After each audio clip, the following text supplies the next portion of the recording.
Focus on teaching individual the principles and standards that are important for leading a meaningful and ethical life. మన education అనేది సొసైటీలో కావచ్చు ఎక్కడైనా సరే ఎలా ఉండాలనేది మనకి నేర్పిస్తుంది. చదువు ద్వారా కదండి మనం అన్నీ తెలుసుకోగలము.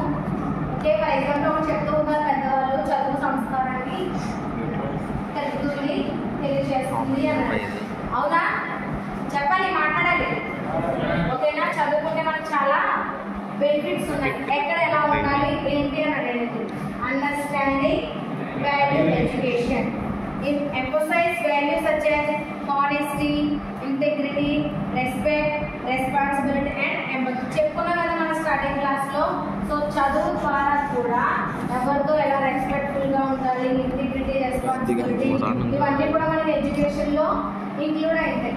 ఇవన్నీ కూడా మనము స్టార్టింగ్ క్లాస్లో చెప్పండి. స్టార్టింగ్ ప్రతి క్లాస్లో చెప్పుకున్నప్పుడు కూడా మనకి ఇంట్రడక్షన్లో ఏం చెప్పుకున్నాము, ప్రతి అందులో ముందు క్లాసుల్లో చెప్పుకోబోయేది స్టార్టింగ్ క్లాస్లో చెప్పుకున్నాం కదండి. మనము ఇంక్లూడ్ అయి ఉంటాయి. ప్రతి పాయింట్ కూడా మనకి ఇందులోనే తెలుస్తుందని చెప్పి, అవునా?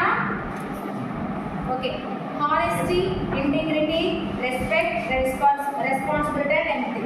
The goal is to foster moral and ethical development, helping students make informed and principled decisions in their personal and professional lives.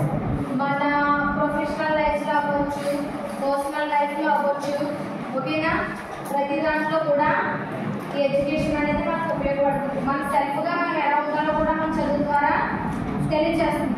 ప్రొఫెషనల్గా ఎలా ఉండాలో తెలియజేస్తుంది. అవునా కదండి? స్టార్టింగ్లో మనం చెప్పుకున్నాం కదా, తెలిసిన వాళ్ళకి ఎలా రెస్పెక్ట్ ఇవ్వాలి, తెలియని వాళ్ళకి ఎలా రెస్పెక్ట్ ఇవ్వాలి. అవునా? అందులో డిఫరెన్సెస్ ఉంటాయా? కాదు కదా. ప్రతి ఒక్కరికి కూడా సరైన రెస్పెక్ట్ ఇవ్వాలి. అంటే కదా మనకు అందరూ కూడా సరైన రెస్పెక్ట్